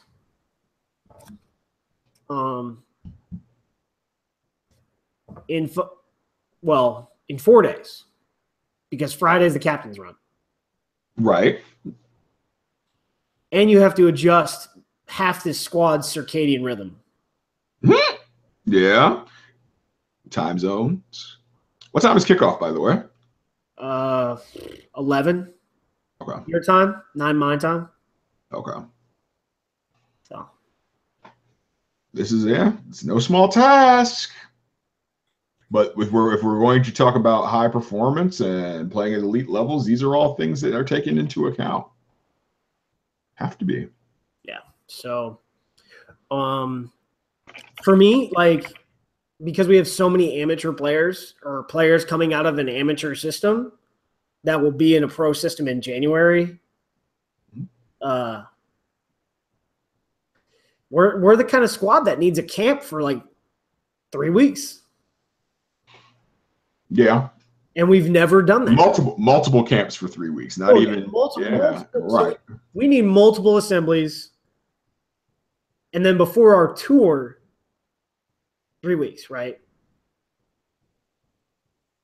And so that's what really concerns me up front. And then with who we selected up in the front row, really, just who was on the squad concerned me a little bit. And then, injuries made it a little worse. So, something I didn't talk about, they had 6. So Germany had 6 tries. Mm-hmm. They like to use their pack to score. Yes. They like to maul a little bit. So Dash Barber, hooker, try. Yeah. Sammy Fuxel, whatever. Probably butchered that. Tight head, try. Jocko Otto, open side flanker, try. 8-man Aaron Schramm, 2 tries. Fullback Marcel Kutzi and open side wing, Pierre Maturin, try. Their fly half, Parkinson, made 5 of his conversions. So, and he made he can convert from wherever. Mm-hmm. I did note that. So yeah, it's gonna be tough. We're gonna have to play up front. We have to play whatever their best ever was. Yeah, that's what we got to play. I mean, to be honest, I don't want Tofiti and Malcolm carrying this thing. Everyone's got to put in everything. Well, and not only in terms of intensity and effort, but I mean, we have to gel, at least at the unit level. We can't. There's not a. I guess having 3 guys in each, or 2 or 3 guys in each unit having good performances isn't going to do it. Does that make sense? And that's the way I kind of see against this side, because they play such a cohesive game. They're attacking units. They're not attacking individuals. That would be my guess. But it'll be interesting to see. I would really want to see if we are able to get over the game line consistently and distribute efficiently. That's going to minimize the number of scrums we have to deal with anyway. So if we're doing that and our rucks are going forward, we could have a pretty good day. I think we can run it, Germany. My issue is, can we play a complete game of rugby against Germany? Does that make sense? So at set piece, are we going to be at least 50-50? Our lineouts, are we going to be precise at lineout time? That's a risk because we just don't have the time put in together to get everybody's timing down. These are all things that are of my concern. The things like, counterattacking and how we're going to attack different shoulders, how we are individually in contact, those all will work out okay. But the timing of breakdown, service, those are things that if we give Germany opportunities to disrupt us, it's going to be a long 80 minutes. If I were to just be completely honest, that's what the situation is. I think we have more speed across the park than they do. I think that there are positions that we have more talent than they do, but I think they've kind of benefited from being an underrated side where people don't know a whole bunch about them. So we really don't know how much talent they have or don't have. And we're undefeated against them. Fair enough. Oh, when's the last time we played them? Oh no! Oh, I haven't lost one yet, right? So let's start on the right foot. So yeah, it would. This is one of those, like Brazil. All things being equal, I wouldn't bat an eye at this. But we don't. Our coach was like, "I'm out." Yeah. And then we didn't have anything. Right. Literally nothing. We're sending a select, what we're doing. We're sending a select side to go play Germany right now. That's what's happened. Like a touring side. Like you and I would go. We got a bunch of our buddies, and we knew we were pretty good. Paid our money. We're going to go over and play Germany. That's what we have. I mean, we haven't had a proper camp, that type of thing, where continuity is going to gel. So we're really going to have to play very, very, very. It's almost, we're going to have to be more conservative than we're going to want to be.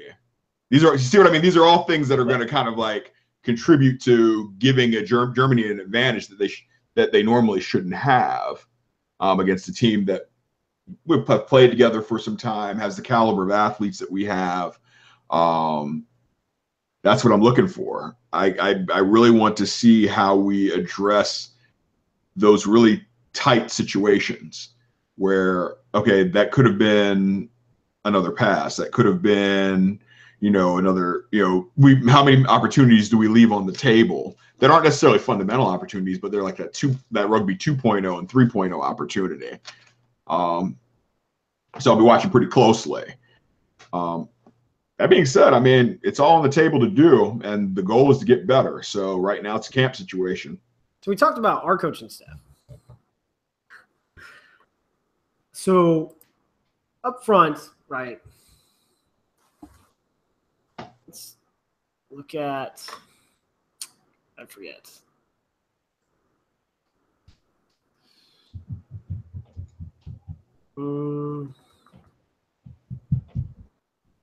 They have Daughter's running right upstairs. yeah.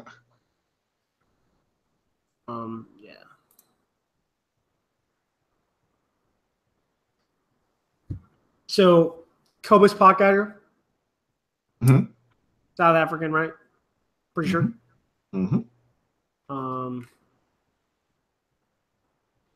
Like they have the.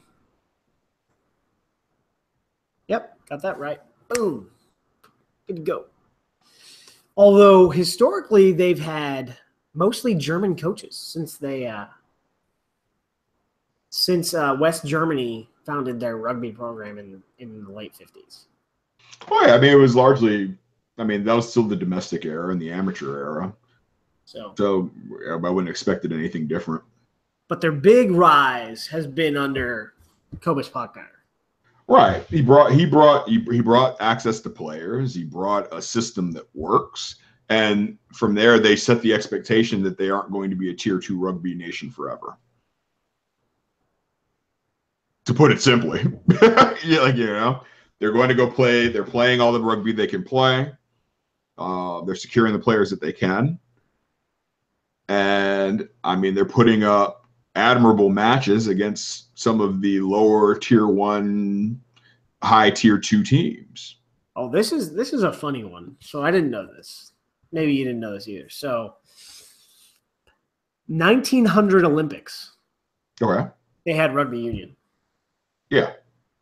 Didn't know that. There were only 3 teams to play. Go figure, right? And they only played, this is how weird it is. They only played 2 matches. France played 2 matches. So I guess it was some round robin type thing. Whoever wins the first one plays the next guy. The German team that went, or was a club team that represented Germany. Wow. Oh, so that's probably the system that they had set up. Yeah. So, So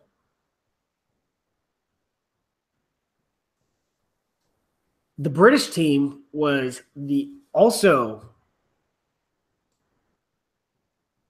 a club at the time. Moseley Wanderers. So they both lost to the French team that went out there. That is. And they were both awarded the silver medal.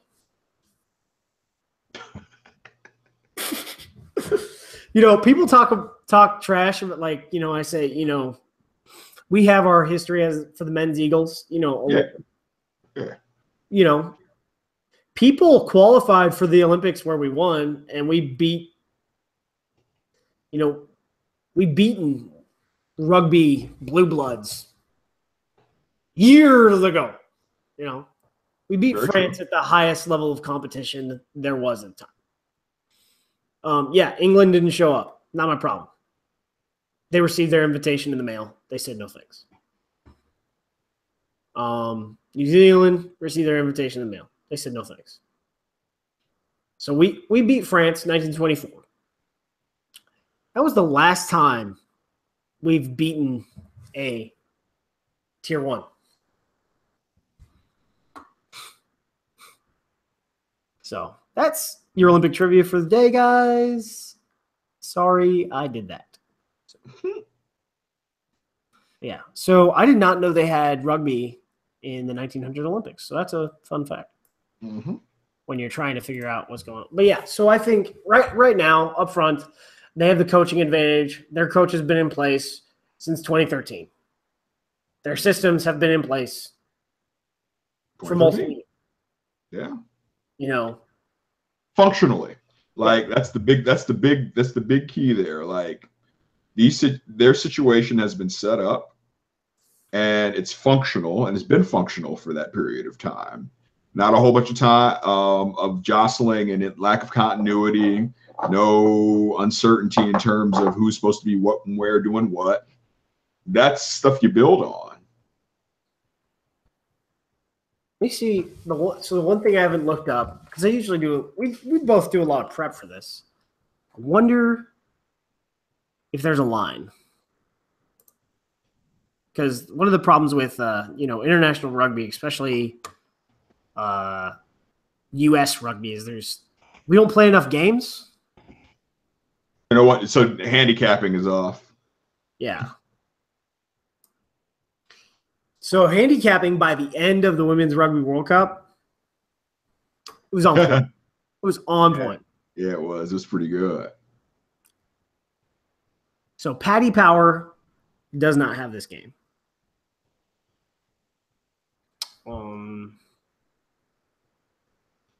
Nope, no odds are available. I use Sports Punter. British betting site. Was Ladbrokes. That's the one I wanted to look at. Ladbrokes.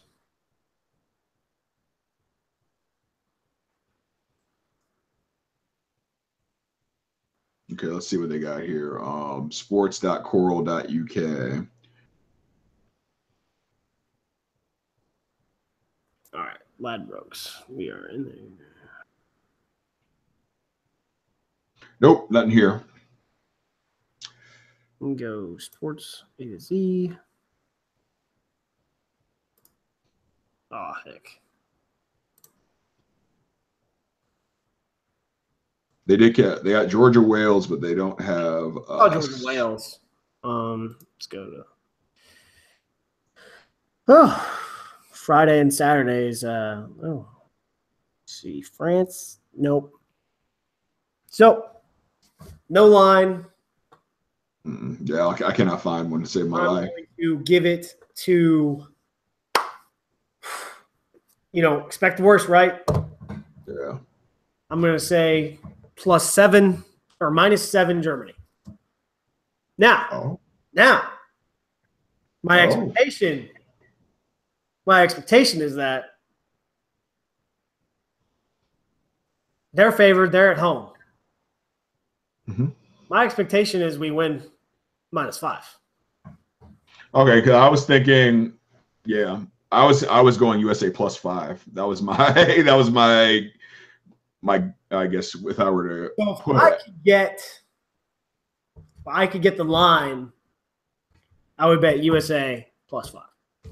Right. Okay. So we're saying the same thing. I get it. I think that it's going to be. I think Germany's going to make it real ugly. They're at home. I think it's going to be very ugly. It's going to be a lot of heartburn. If I put $100 on this game, I would have a lot of heartburn type of situation. But yeah, I'm still going to go USA by 5, +5. I think that's going to be with the thorough expectation that Germany could cover that, if not flip it. So, yeah, so that's where I'm at for this match. I think we've covered the ins, the outs, the odd puts, not the odds, but the odd puts. Sure. That boys better come to play. That's it. I mean, like I said, 3 weeks of camp, 1 week of camp. What you gonna do? But man's in front of you, men are in front of you, the line's in front of you, the ball's in your hand, et cetera, et cetera. What are you gonna do? That's all that's left. Yeah. So get the W. That's it. I mean, get out of there alive and then move on to Georgia. All right. I think that about covers it today. Look for next week's preview before Georgia. Not sure if T and I will be up to do 2 hours of that. But we might. But we can make anything happen. But I definitely think we'll sit down after that game and break down the tour to Europe. Right. I think so. I think that one's going to be even make more sense. It's a couple hours. We'll have a lot more to talk about. Yeah. So, that's very specific. Yep. So I think that's what we'll do. I'll put out something probably for 15 minutes next week. Mm-hmm. And then T and I will sit down for a couple hours to help you all out. Mm-hmm. Make sense of proper analyst work. Make sense of a 2-0, a 1-1, an 0-2, and as you see it, Naya, Tapper, Buffalo Wild Wings. Yep. So. Autograph. This is an original. Sorry, I'm feeling myself right now. That's your Eagles. It's on the Rugby Channel or on some black box thing that you might be able to find at 11 a.m. Eastern Time,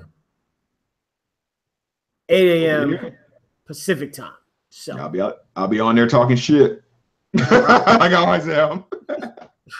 So, and that wraps it up. See you guys in the scrum. Take it easy, folks.